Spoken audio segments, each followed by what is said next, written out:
Let's all go to the lobby, lobby, lobby. Let's all go to the. Let's all go to the. Let's all go to the lobby. Let's all go to the. Let's all go to the. Let's all go to the. Yeah, I think so. We have to do it. I know. We have I to. know. Let's get through this, all right? We have to record. Let's get through it. Yeah. And yeah, so just here's what we're gonna do. We're just gonna roll right into it.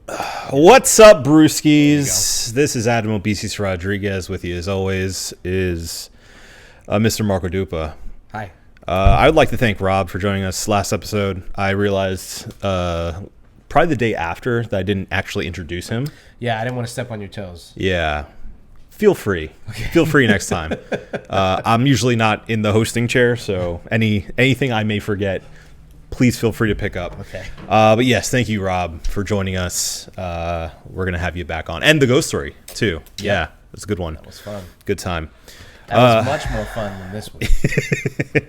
We'll see. Maybe we can... Well, yeah, I shouldn't say the pod. The pod itself, yeah. We watched a movie just now. We're fresh off of it, called Possession. Came out in 1981, currently on Shudder.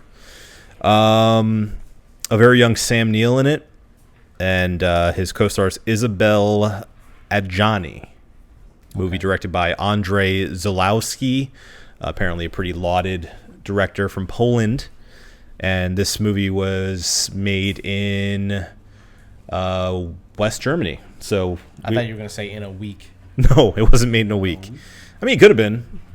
Yeah. But anyway, we'll get all into it.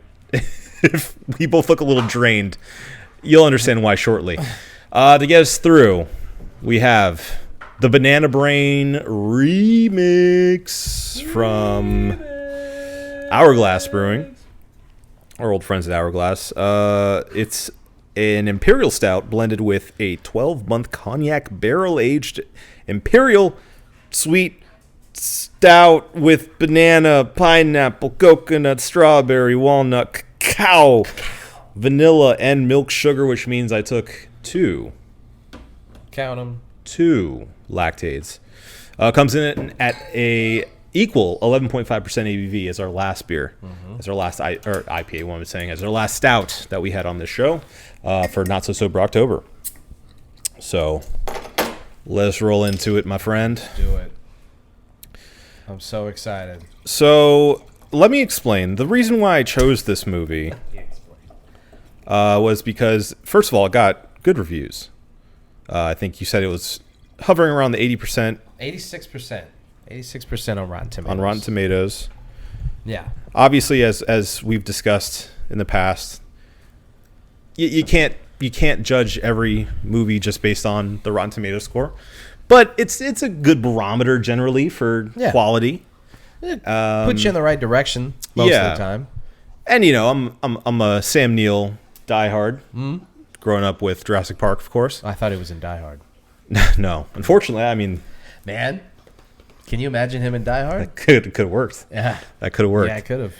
Especially this young Sam Neill. Yeah. He could have been a terrorist. Yeah. Especially with an accent. Are you kidding me? He could have nailed it, too. The man can do any accent. It's true. It's true. Any European accent, I should say. Within his, range. Yeah. But that's why I chose this movie. And also because... not to toot my own horn here, but there are fewer and fewer movies I haven't seen, especially in the horror genre. So, I had heard a buzz once it came onto Shudder, which I think was only in the past year or so. I could be wrong on that, but relatively recently. And people were saying, oh, man, this is like a cult classic. It got banned in the UK when it came out. It was one of the nasties, as they called them back then. So, yeah, I was like... Let's go. 80s European sensibilities. I mean, yeah. Like watching this. I mean, I guess watching it now with a modern eye, we can look back on it and be like, okay, wasn't that bad. Well, we're jaded too. Yeah. I mean, we've seen Saw and Right. Right. It's Hostel. It's what, you know? 40 years of 40-something years of movies. Yeah. Since this movie came out. And early 2000s schlocky, Yeah. visceral horror, Yeah. Yeah. torture porn. Yeah. You know, like I mean, once you dip your toe into any kind of torture porn movie, which is hilarious that is a genre Yeah. in and of itself. Oh, yeah. Once you've Yeah. seen something like that, it's like there's no going back. you can't really get shocked by anything. But I will say, Yeah. this movie was actually kind of shocking. It was shocking. It was more akin to a movie along the lines of like Hereditary, where it's Yeah. very cerebral. A lot of it has to do with family drama. That's the vast majority of it until like things take a turn and it becomes very violent and weird, kind of out of left field. Mm-hmm. This one's definitely more of a slow burn. I don't know if I can do this. I don't know if I can do a plot synopsis for you guys. I don't know if I could do this. I'm gonna leave it very, very, very, very like 10,000 feet, 1,000,000 feet point of view for Right. this plot synopsis. Okay, Yeah. watch the movie for yourself if you're so inclined. Or don't. You know, No, watch it. we'll get to it. We'll get to it. Okay, so we have a husband and a wife. The husband's apparently some kind of like spy, right? He's introduced in this like circle of old men talking to him about, you know, you got to stay with us. You can't retire. What are you doing? And he's like, well, you know, get someone else to cover for me. I don't want to do this anymore. I've got family stuff going on. We cut to him and his wife. They are in apparently an unhappy marriage. They have a kid. His name's Bob. I love that the kid's name's Bob. Yeah. I'm sure that in 1980s Europe was like not that weird, but to hear it now, It's strange. Yeah. It's a little, especially with these like clearly very like European and I would say like upper middle class kind of people. yeah. Bob is a blue Bob. collar name. Bob. That's a blue collar white man there. Right. That So- kid was 45. It's a truck driver. Yeah. Part of a union. Bob. And they just kept saying it. They over said and over they again. may have said Bob more than any other name in this entire thing. But anyway, something's up with the wife. You know, she's saying that she's now out of love with him, her husband, and seeing someone else. Obviously, the husband is distraught about that. She leaves. They keep kind of coming back, or she keeps coming back home, and their interactions get more weird and more estranged and more violent. And so Sam Neill, the husband, goes to find the other man. They meet. He's weird. His mom lives with him. They're all in on the cheating, whatever. But then the other man ends up losing touch with the wife as well. And so they're both looking for the wife, who's off on her own now, as her husband assumes that she's now with a third person that she's cheating on them both with. Yeah. It turns out it's not a third person. It's a monster of some kind, a tentacle monster that she has sex with. Yeah. Spoiler alert! I should have said that at the top. Oh yeah. No, We're well past that. I hope you guys, when you listen to this or watch this, just full on assume that. I mean, that's what we do here. Yeah. I think we need to give a spoiler alert. Sure. Yeah, it's a tentacle monster, and it is. She begins killing people who come upon her new pad in order to protect the monster because she believes it's God. I guess. Yeah. I mean, sure. Yeah. She thinks it's God, and Because whenever anybody saw it, it was like alluded to of like, do you believe in God now? right. And their reactions to seeing it, obviously, it's this like squelching, Squelching. spaghetti monster of some kind. Yeah. But people act like they've seen a biblically accurate angel.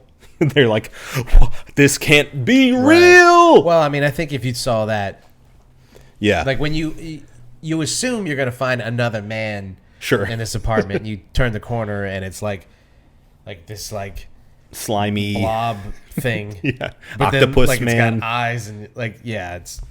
Yeah. Oh, by the way, well, I guess it doesn't matter to them, but now I'm positive that it wasn't two monsters. It was one. That Yeah. he moved from one room to the next. Yeah. In that scene. Yeah. Yeah. Yeah. So He got up. he got up. And Yeah. walked into the other room. Right. And was like, now that that's over. Yeah. Get over here, baby. I'm back in bed. Let's do it. But the monster is turning more and more humanoid. It looks like a squid kind of monster at first, but then you see it start to form like legs, like human-like legs, arms, a torso, a head.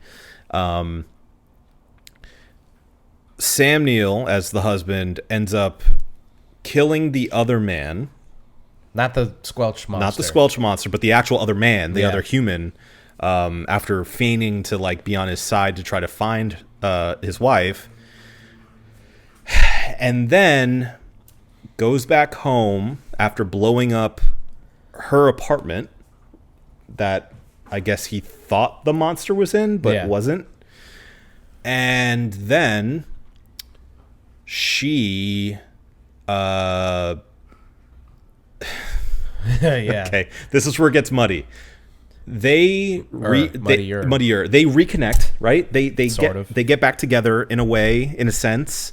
He kind of comes to on what's happening, in a way. But even that, I'm like unsure about because I don't know Yeah. if he knew, and he just was so in love with his wife that They he just wanted accepted to it. covered it. Yeah, Yeah, And yeah. he thought like I can get back with her Because we didn't see the monster in his apartment with his kid, Right. But she said that he's there. But he did see the bodies. He did see the bodies, yeah. But I'm saying when he went back to his apartment. Oh, right. Yeah, it seemed like he didn't believe her when she was like, I'm here with him or he's here or Yeah. whatever. But he closed the door, which Yeah. is what she asked. Yeah. So he can move from one room to the next. right, exactly. So we don't have to see it going. Would have loved to see that. Yeah. Meanwhile, we're introduced to Bob's teacher, who happens to be an exact doppelganger of his wife, same actress. They have an affair. Not Bob, not Bob and the teacher. You'd be remiss if you, Yeah. because Bob, that's a man's name. It's true. Not a child's. Sam Neill and the teacher have a little fling, but nothing comes of it. But he does end up giving Bob to the teacher to look after while they figure out what's going on with the wife and the, et cetera, et cetera. So they write him out of the plot for a minute. Get him out of there. Yeah. So, doesn't matter for this plot synopsis, but was it Margie? Margie, yeah. Margie, which is, I thought it was the wife's best friend, Yeah, not sister. I think it's best friend. probably. I mean, they didn't look anything alike, and you would think that an Yeah. actual familial connection would have, been more important to the plot. Sure. So, But I thought she called her sister. I I thought he called her sister at some point. It doesn't really matter. it also seemed like her and Sam Neill had something going on too, right? Like, Or that she wanted something to happen, and he didn't like her for whatever reason. They don't really give us a reason as to why. yeah. I mean, she slept over and like was, Literally says, I loathe you. yeah, but she was like touching on him and stuff. Yeah. It's weird, very weird. Anyway, she dies. she gets stabbed or something off screen. That kind of propels us to the finale, in which Sam Neill ends up going back into his secret service type deal, being a spy. He talks back to him and it gets back to him finally and says, "Yeah, I'm down. Let's do it." In doing so, we don't know why, but crashes gets a cab to crash into a cop car, gets into a gunfight Yeah. I guess he didn't want them to find the body. in the car. But who drove the car? Anna? I 'Cause don't. he drove the motorcycle. I don't know. I don't know. Or no, I guess it was new Sam Neill. New Sam Neill. Must have driven the car. They drove it together. Okay. Because that's how they found him later on. Right. And he was on the motorcycle. Yeah. Okay. I guess we're supposed to be like, wait, who's driving the car? I At guess. that point. Yeah. Okay. Anyway, all that to say, are they back at her old apartment? Is that the same apartment No, building? I think he just like ended up Ran somewhere into- randomly, and yeah. that's why he was like, "How'd you find me?" Okay. So yeah, they run into a random building, run up the stairs, and Sam Neill gets shot in the meantime. Runs up. His wife finds him. He's bleeding out on the stairwell, and the cops are, right behind them, basically on the bottom floor. And then the cops take them both out. They both get shot. Yeah. They're writhing on top of each other. It's very sexual and violent and weird. And Well, no, before this, they've already revealed. Remember, they revealed. Right. Okay, so she is in tow with what used to be the monster and is now a doppelganger of Sam Neill. Yeah. The cops catch up, shoot Sam Neill and his wife. Doppelganger Sam Neill doesn't get hit, takes the gun. Or maybe he did get hit and he's immortal. Could be. Maybe he is God. Maybe he is God. No. What if he God can't was be one of us? He's got to be the devil if he's anything. Could be, yeah. So yeah, it's true. He's a seducer. Yeah. So he ends up running up the stairs, finds another lady, and is like, "Here, shoot them."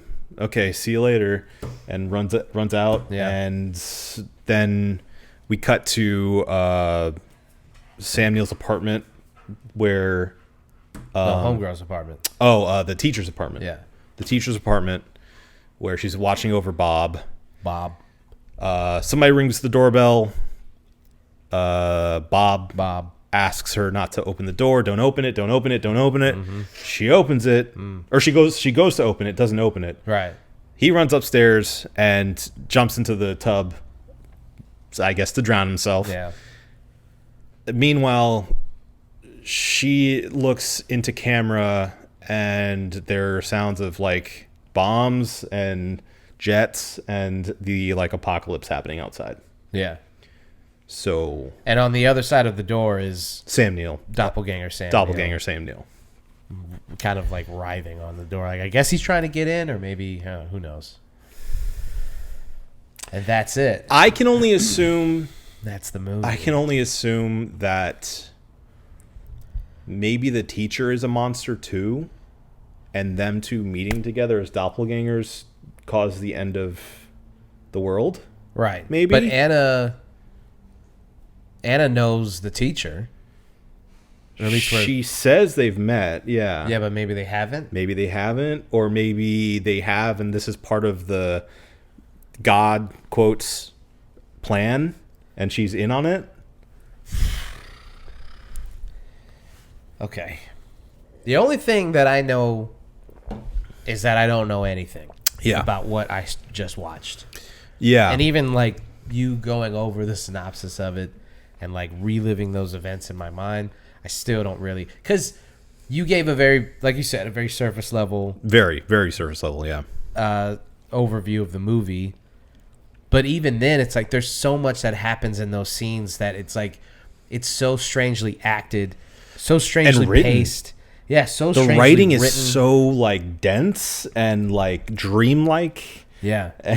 And like heady. Yeah. Like there's a lot to unpack here. It was like a stage play.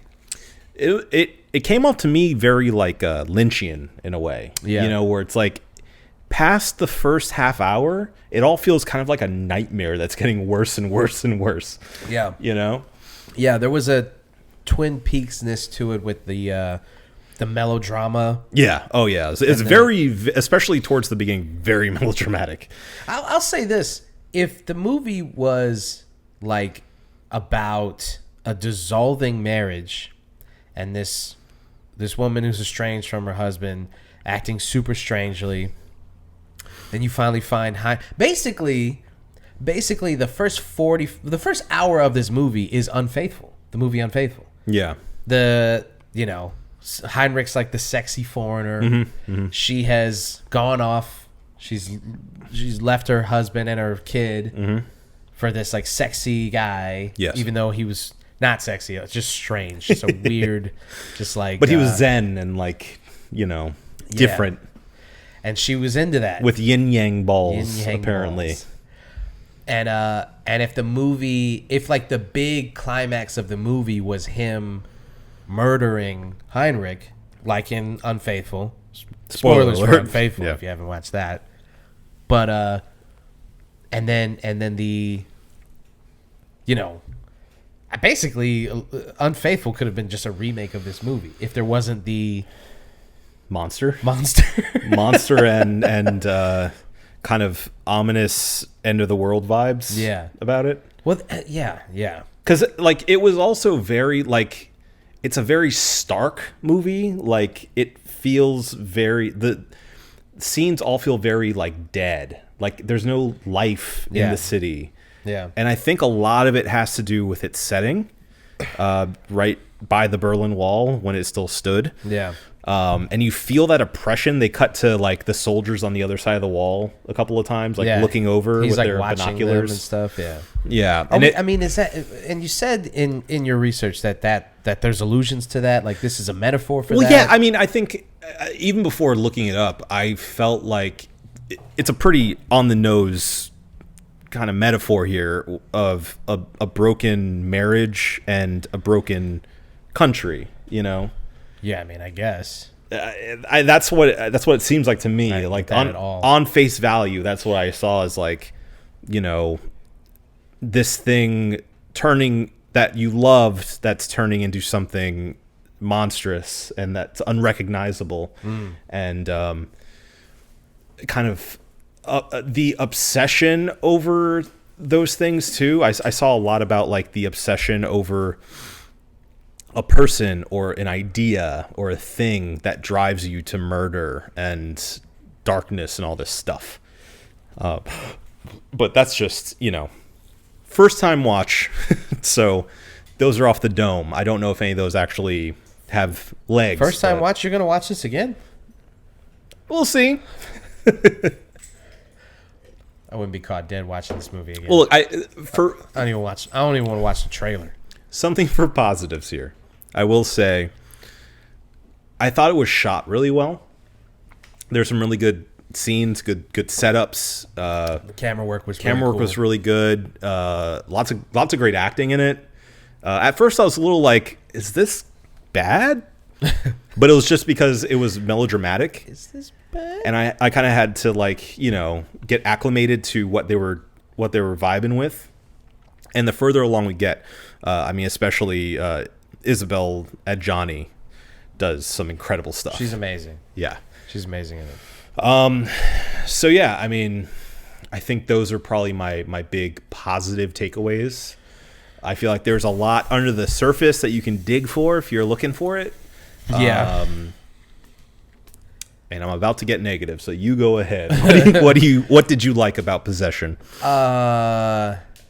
I also liked the cinematography of it. The camera work was pretty amazing. The scene setting, the coldness of it was definitely intentional, which at first I was really like, you could feel it. You could feel the like aloofness of the scenes, and you're like, ugh, this puts me in a weird place. But then I'm like, all right, well, that's obviously what he's going for. Yeah. So that was good. I was pleasantly surprised at the stunt work and special effects, or I guess no real special effects. It was more practical stuff that they did in the movie. I was pleasantly surprised because it's like this movie, and this is, I'm going to get into it in the negatives, but like it feels like it's 3 or 4 different movies just mashed together. Yeah. And when it cuts to being a different movie at a point, there's like really good stunt work and really good action. Suddenly a spy drama. Yeah, and you're like, wait, show me more of that movie. Yeah. Like there's a moment where the apartment explodes and like he barely makes it out of the Runs door and out it just, like a second later. dude, and the door blows off the wall. Such a great scene. Yeah. So good. I was like, can I watch this movie? Yeah. Like the reveal of the monster was really good. Like the first one was really just black mass in the bathroom, Blood. but like as it develops, it looks really disgusting and like really horrific. Some good body disturbing. horror. Yeah. So that was good. Cthulhu like. Yeah. Lovecraftian. And the part, the part where he like finally sees the monster for real, and it his. Oh God. I don't even want to. So he comes in, he sees them in the bed, and the monster's like giving it to her. Yeah. And God, it's so gross. And she's like into it. Yeah. She keeps saying almost, and I realize that the almost was like her. He's almost fully formed. He wasn't in his final form yet. He was almost at his form. But why did she have to keep fucking it? I don't I don't get this movie. I don't get it. I don't understand it. And like we're gonna get into the negatives, but I'm like, how much of it stems from my just lack of understanding the movie? I don't get it. Yeah, and that's why like I'm trying to tread lightly on this one because I do feel like there's more under the surface that we are barely scratching at. But I will say upon first watch in 2023, it leaves you bewildered. Bewildered. Yeah. Yeah. And I think my expectation for it was going to be much more horror centric, much more, jump scary, more practical effects. I agree with you. I think the practical effects that we had there, even though we're sparse, were done really well, and it made them that much more effective. But I think I went into this movie expecting it to be something it wasn't. Yeah. I was thinking it was going to be like a Rosemary's Baby kind of deal. Yeah. I was expecting, actually, honestly, a little bit opposite of that, more schlocky. I was thinking it was going to be more like tongue-in-cheek in a way, or like in a way that we can appreciate it more now in this modern time for being like a fun watch. Yeah. And this, I will say, it was not a fun watch. Very unfun. Not a fun watch. It was not fun. Not a fun watch. It's not a fun watch. Maybe the unfunnest watch. Maybe the most unfun watch of the year. I didn't say it. They said it. The critics said it. I didn't say it. But yeah, I mean, okay, for negatives here, I think it's trying to do too much. Yeah. And maybe time and place play a big factor in this. If you're living in Germany or Poland at the time, this may have resonated more, or you may have been able to see exactly what the illusions were here. Mm-hmm. Speaking from someone with limited historical knowledge on the Berlin Wall, it didn't land all the time, and I felt like it was trying to say something about relationships, about God, about again, politics in a way, and a lot of it just kind of was like, I see you're getting at something, I just don't get it. So which is, I mean, I think that is just, it leads to a very frustrating watch. Yeah. Because I know there's something, it's not that it's a bad movie necessarily, it just feels like I don't get it. And that's what makes me kind of want to like reevaluate it over time. Like rewatch it again at least once, just to like be like, oh, okay, I see what that was about. or read more about it. You know, like, yeah, I mean, I could read more about it. I definitely don't want to sit through that. It was also 2 hours. let's not forget it that. felt really long. Yeah. It felt as long as those tendrils. Yeah. But how about you? What's your biggest negative takeaway from this? I mean, yeah, I guess this goes into the same thing that you're saying about it doing too much. I do feel like it was so many different things and never one thing well enough to like get you on board. Because every time you feel like, all right, I guess that it's this kind of movie now, then the spy thing comes back up and you're like, well, what's this about? Right. And then the extramarital stuff, you're like, all right, okay, it's a movie about family or the dissolution of a marriage, and a breakdown of a family. But then the teacher looks exactly like the wife, and you're like, well, so what does that mean? And it's not explained. And they don't explain it, and like, they don't even like. Sam Neill like says, "You're kidding me! Like, take that wig off." Right. He knows. He realizes. So they acknowledge it in the movie. So it is a thing. Right. It's not just like this rant, like they picked 2 women that looked alike, or like didn't have it in the budget to cast another actress or something. Oh no, it's definitely on purpose. It was on purpose. Yeah. But then they just never address it. Yeah. Again. Yeah. And they just never address it. And they just never address it. And part of the problem here is you're stuck with these characters, and that's all you get. Yeah. There's no one else. There's no friends of friends. There's no general like public to be like, what's going on here? You know, like it feels like you were saying, like kind of like a stage play where it's gets to a point of feeling like claustrophobic. Yeah. And I think that's on purpose. Yeah. But that leads to still a lot of questions. The emotions that the movie elicited, the feelings, the all of that stuff is all well and good. It's just like it asked so many questions and like just didn't give us any answers. Like not one answer. Why did the monster even look like Sam Neill in the first place? Why did it become him? Yeah. Why wouldn't it have become Heinrich? Why was Heinrich even involved? Did she leave him and just randomly find Heinrich? They had been hooking up for a year. Right. So when did the possession stuff start? I don't know. And how did it start? I think it had to have been relatively recent. But in the time, okay. But they just he just like is like he was away. Yeah, at the he was beginning away of the movie. doing whatever the fuck he was doing. Spy stuff. Yeah. He was doing spy stuff. In that time, because I didn't realize this in watching, but in reading some research about this movie, because that's what you need to do. The scene of her freaking out in the train station and like bleeding from everywhere. That was a flashback. It's a flashback while he was away.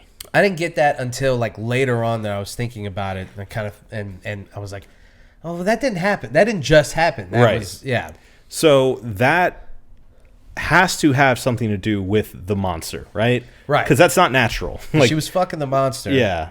And I guess she got pregnant with the monster's seed. What it says online is that she had a miscarriage in that train station. That's what happened. Like all the fluids were coming out of her face and eyes and everywhere. So and it's the monster's baby. Yeah, right? I guess. But she never had a baby with the monster. Right. So why, like, what does that have anything to do with anything? Yeah. Right. Well, right. Yeah. Did that did that infect her with like the possession that led her to go crazy and become like this, solely focused thing on? But how did she even get possessed? How did the monster find her? Right. Where's it from? Like, when did she end up finding it? Like, just answer any. Because she went to that third place only after Sam Neill was back. Because at that point is when Heinrich was like, I don't know where she ain't here. Right. She's probably, whatever. So, I mean, unless she was with the monster the entire time Sam Neill was gone too, and Heinrich just never questioned it. Well, I get they do kind of allude to that he was like, the reason she likes me is because I let her do whatever she wants. Yeah, I didn't control her in any way. Yeah. So maybe she was fucking the monster too. But then like, oh God.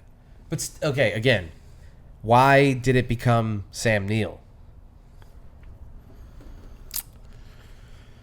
I don't know. And why? This is all very Evangelion too. Yeah. Yeah. It's just vibes after a while. Yeah, pretty much. Yeah. But the last 30 minutes of the movie, you're just like, all right, I guess I'm along for the ride. I don't know. Yeah. The whole scene with Heinrich's mom. Yeah. That cuts back to this just being a movie about him or the wife cheating. Yeah. And she's like, that whole scene is like, yeah, he cheated on his other family with Anna. Yeah. And I loved Anna because she loved Heinrich, and I'm on Heinrich's side and all this stuff. And it's like a whole 5-minute scene where you're like, okay, but what, you've already revealed the monster. I don't care. Get this old lady out of my face. Why do we cutting back to this? What does she have to do with it? It goes back to the melodramatic drama for a minute, and we have to watch her explain that like it doesn't matter what he did, since she's Heinrich's mom, she'll always see him as a good person. Right. And they have all these existential questions about like, what is a soul? Yeah. And what is the afterlife and all that stuff? Well, because I didn't think they meant it literally at first, but then I kind of realized they did when the soul part. When she's like, "Where's Heinrich's soul?" Oh, right. And at first, he actually had to try to locate his soul. Yeah, and I was like, "Do you mean just like him? Like, Yeah. in the way of like save our souls, know?" Right. But no, she meant literally his soul. Right. And She didn't identify the body to the cops because he was dead and his soul wasn't there. Right. And then she ended up committing suicide. Yeah. All right. Then that's wrapped up. Yeah. That seems to be the only thing wrapped up in this movie. You have to mute that word. I just realized you can't say that on YouTube. Oh. Oh, really? Yeah. Oh. Self-harm. She self-harmed herself Yeah. to death. Uh-huh. Can you say that? Maybe. We'll find out. Find out. But yeah, that seemed like a complete, like, apropos of nothing, really. Yeah. But, yeah, I mean, literally the only plot point wrapped up. Yeah, that's true. That's true, yeah.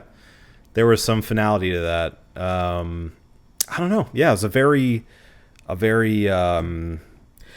This is one of those movies that, like, somebody will tell you is their favorite movie, and then you watch it, and you just want to beat them to death for that. Like, it's like one of those art house kind of movies where you're like...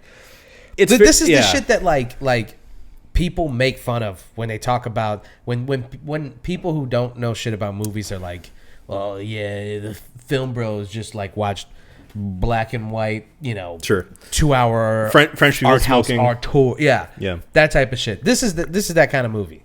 You go into it and you think one thing, and then it's just like it's that, but also a horror-ish movie too. Well, this is a surface level reading of the movie, right? Because I'm not going to call it a bad movie, right? Because I just feel like I don't get it. But I will say that it's really hard to get. Yeah. And so that docks it a lot of points because I'm like, I don't think I'm a dumb person. But this movie made me feel really dumb for not watching it and thinking like, do I just not understand art? Do I not understand movies? Do I not understand like subtlety and nuance and metaphors? I thought I did, but I guess I don't know anything. Yeah. Well, I mean, you know me. I love a movie that challenges me to the point where it hurts to watch. Yeah. But that's only so true for this movie. I feel like some of it is just like, in this day and age, the year of our Lord 2023, it's just, it drags a bit. Yeah. Drags a bit. It's very slow burn, and I feel like the conclusion isn't as satisfying as I kind of was hoping for. I think you know what, that might be the biggest problem of the movie was the pacing. Because if they had gotten to the monster reveal faster, then, maybe it would have felt like the movie was going, like, moving at a quicker pace. Yeah. But it took so long. It got to the point where we're sitting here watching it, and I'm like, is this even a movie about? Is this even a horror? I questioned if it was a horror. I looked it up like while we were watching it, and I looked at it. It was like the genre was like gore and suspense and something else, and I was like, okay, so something is about to happen. And then I looked at like a quick little synopsis that said like the PI that he hires reveals some shocking and horrifying truth, and I was like, okay. Yeah. So something's gonna happen. So we have to wait but for that. But it was like an hour in that I was like, nothing's happening, Yeah. and it's getting to the point where I'm like, is possession, quote unquote, a metaphor for her being just possessed by the, I don't know, lustfulness of an affair? I was like, is that the metaphor? Did Adam just not read into this movie enough? Or like, are we watching like some art house movie about marriage? I mean, I think divorce or whatever. I think that's some of it too. I think that's some of the subtext of this movie is clearly like, because she talks so much about there being two women in her, and one wants to be with the husband, the other wants to do what she wants to do. Yeah, and they're constantly butting heads with each other. Yeah, and that's why she always feels like she's being torn apart from the inside. Yeah, that I feel like is a very clear, metaphor for someone that's in an unhappy marriage or that is conflicted with their relationship. Yeah. I feel like that's very like relatable. That's a tangible thing, a character trait, or right. So I thought that was good, but it's just you gotta find something to hold on to in this movie, or else you're gonna be swept away. Yeah. Yeah. I mean, all that being said, it's tough for me to recommend this to many people. I think if you're into really challenging art house style, you're not going to get many answers kind of movies. This could be one for you. If you're looking for a good time, if you're looking for just a fun horror movie, look elsewhere. Definitely. Yeah. What do you think? Any last words? No. I'm just trying to think of like, is there anything else that I'd like to point out or question or? No, I got nothing. Yeah. I would not recommend this movie for the sole purpose of like, I don't want anybody coming back to me and be like, I can't believe you told me to watch that movie. Yeah, do your own research on this. If this sounds like something that you would be interested in, be my guest. Sure. But if I mean, we're doing spooky movies. It wasn't really spooky. The reveal of the monster was pretty good, and then once you get over that, they just don't do enough with it. That's the other thing. Yeah. I wish that the monster murdered somebody or said something or done something. Well, or they don't even explain, does the monster feed on the dead bodies, or right? Is she just hiding the bodies? But again, if she's feeding the bodies, then why does he become Sam Neill? Why wouldn't he become one of the PIs? Yeah, and if it's, I guess she is. The more that she's having sex with it, the more he's drawing that. I don't know. I guess from he's her. From her, yeah, I guess. And who she was truly in love with was him. So maybe that's why it became him. Yeah. And I guess that was at the end when they die together was she did still love him in some way. Yeah. And her killing herself. Yeah, he was the monster was trying to become Sam Neill because that was easier for her to deal with being with him. Yeah, maybe, I guess. And that was that was the. But then at some point they were gonna have to kill him if the monster became him. They were gonna have to kill him anyway, right? You would think. But again, there were two of his wife the entire time too. Yeah. Well, again, that throws another monkey wrench into it. Yeah. So what was that about? Yeah. Yeah, I don't recommend this movie. Okay. I don't. How many caps? How many caps can you give it? Two bottle caps for just for existing, and for being a movie. for some of the highlights that I said earlier. Yeah, I can't go much higher than that. I'm gonna give it a 2.5. Yeah. I do appreciate like the vision of the movie, and I can see that there's more to get out of it. Just wasn't there for me to get. Yeah. So, but I appreciate that kind of filmmaking. So, Yeah. 2.5 for me.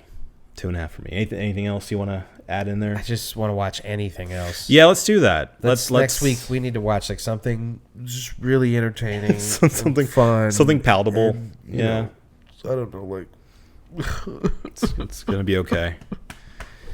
Well, I think that's all we have to say. So this has been the One Reel In podcast. If you want to catch more of these bad boys, check out next week. We're gonna have another spoopy movie, hopefully a little bit more fun than this last one. But yeah, stay tuned, stay spooky. We love you. peace.